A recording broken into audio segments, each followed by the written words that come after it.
Okay, so I need to tell you what's going on with Katseye right now because I genuinely cannot stop thinking about it. And once I tell you, you're not going to be able to either. So you know Gnarly, right? One of their biggest songs. People have been streaming it non-stop. It's a banger, whatever. But here's the thing, and this is where it gets uncomfortable really fast. Someone figured out that there's audio in that song that was pulled directly from an adult film, like moaning sounds, in a Katseye song, that these girls performed on stage at the Kids' Choice Awards. Think about that for a sec.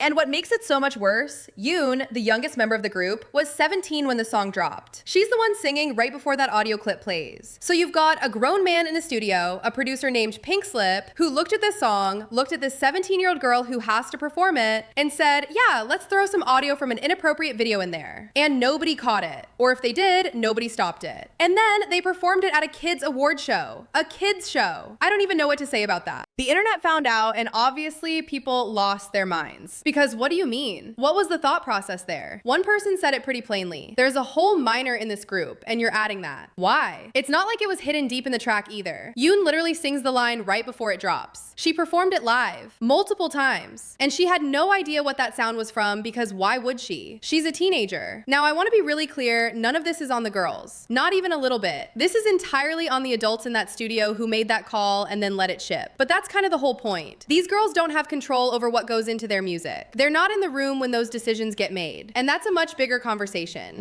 Because HYBE, the label that created and controls Katseye, has an absolutely iron grip on everything these girls do. Everything. Brand deals, collaborations, social media, who they're seen with, all of it goes through HYBE. The girls have talked about having some creative input on their actual songs, but when it comes to promotion, collabs, the business side, that's not their call. It's never been their call. And some of the stuff HYBE has signed them up for is genuinely bizarre. You know how they blew up with that Gap campaign? It was massive, right? Everyone was talking about it. So naturally, HYBE looked at that success and thought, okay, what's next? And what they came up with was a 5-gum collaboration. Which on its own, fine, whatever, gum collab. Except this collection apparently includes a room spray that each member supposedly sang into so fans could buy a bottle that smells like their breath. Their breath. You can buy a bottle of their breath smell. That's the product. That's what they're selling. I genuinely sat with that for a moment because I thought I had misread it. But no, the collection also has gum wrappers with each member's kiss mark and glass marbles matched to their eye colors. And look, I get that merch gets weird sometimes, I get it. But the breath thing crosses into a territory that I think most people would agree feels really off, especially when you think about who's buying this merchandise. It's largely very young fans who idolize these girls. And the way it's being marketed feels less like a fun fan moment and more like selling these girls piece by piece. People online immediately compared it to the whole used bathwater thing from a few years ago. And that comparison is uncomfortable for a reason. But here's where it gets even messier. There's a blind item floating around, and yes, it's a blind item, so take that for what it is. But it's claiming that Yoon specifically is not allowed to date or be seen with anyone. And the reason reportedly isn't about protecting her reputation or keeping the group's image clean. The claim is that someone at the top of the label has quote unquote special plans for her. That's the exact wording, special plans. Now, nobody's confirmed that. It might be nothing. But when you put it next to everything else, the audio in her song, the suggestive choreography, the fact that she debuted in this group at 15 years old, the outfit choices, it stops feeling like a random rumor and starts feeling like a pattern that people are only now beginning to notice. And speaking of patterns, Mana. Can we talk about Mana for a second? Because fans have been noticing that she keeps getting left out of promotional material. Brand deal photos, collaborations, billboards. There's a recurring thing where Mana is just not there. While the other 5 members are present and accounted for, she's missing. And Mana happens to be the only Black member of the group. So you can imagine how that's going over online. People aren't just confused, they're angry. Because what's the explanation? Why does this keep happening? The label hasn't addressed it. The girls haven't addressed it. It just keeps happening. And it actually ties back to how the group was formed, which Netflix documented through a show called Pop Star Academy. If you watched it, you might remember that Mana had a pretty rough time during the competition. The other trainees repeatedly said she wasn't working hard enough, that she skipped rehearsals, that she wasn't taking notes. Manon kept saying she was sick. There's a clip of another member literally laughing as she walks in. And then she finds out that basically none of the girls voted for her to be in the band. It's uncomfortable to watch. Now, the girls seem genuinely close now, and Manon did make the group, so a lot of people say it's old drama. But here's the thing. If that's the foundation the group was built on for Manon, and she's now being repeatedly left out of promotional content, you have to wonder if anything has actually actually changed or if the narrative just got quieter. And then there's the stuff between Daniela and Sophia, which honestly could have been nothing, except it happened on the Jimmy Fallon show in front of everyone. Daniela was asked which member she'd swap bodies with, and she said Sophia, because she's really good at lying on national television about her group mate. Sophia's reaction in the clip is one of those things where you watch it and you're like, that's not a person who found that funny. She kept a straight face, but it wasn't the warm, laughing along face. It was the holding it together face. Sophia addressed it later and said it was just a joke, that she loves Daniela, leave her alone. And maybe it was, but the fact that they had to address it at all says something about the tension that fans are picking up on. And look, none of this would feel as heavy if these were adults who had chosen all of this freely. But 3 of the 6 members are under 20. Yoon is 18 now, just barely. She was 15 when this started. 15. And from the beginning, she was in revealing outfits, performing choreography that fans themselves described as too mature, singing songs with audio that nobody should have put in a record with a minor involved. There's a clip from the documentary where Sophia is visibly sick before a performance, talking about how she doesn't even remember how it went because she felt so bad. She performed anyway, because that's what you do when you're in this machine. The machine High built is running exactly how they designed it. They wanted a massive girl group with no breakout stars. No Camila Cabello situation. No one girl getting big enough to leverage her way out of the contract. So they keep the girls' social media locked down, they control who's seen where, they make sure that the group moves as one unit with no individual getting more shine than another. Except for when they're apparently sidelining Manal, but that's a different story. Scooter Braun is running the North American branch of this, by the way. Scooter Braun, who was fired by Ariana Grande, who Justin Bieber cut ties with, who got effectively pushed out of American music. And now he's here, running this, with these girls. I keep coming back to Yoon, 18 now, but she's been in this since she was 15, performing songs with audio from adult films, with people reportedly at the label having plans for her, with everything she does being controlled and monitored. And she's barely allowed to speak for herself online without it being vetted first. So here's what I want to know, and I genuinely don't have the answer. Is there a point where someone steps in, not the fans, not the internet, an actual adult with actual authority? Because right now, it feels like everyone's watching this happen in real time and calling it entertainment. And the thing is, I don't think we've heard the worst of it yet.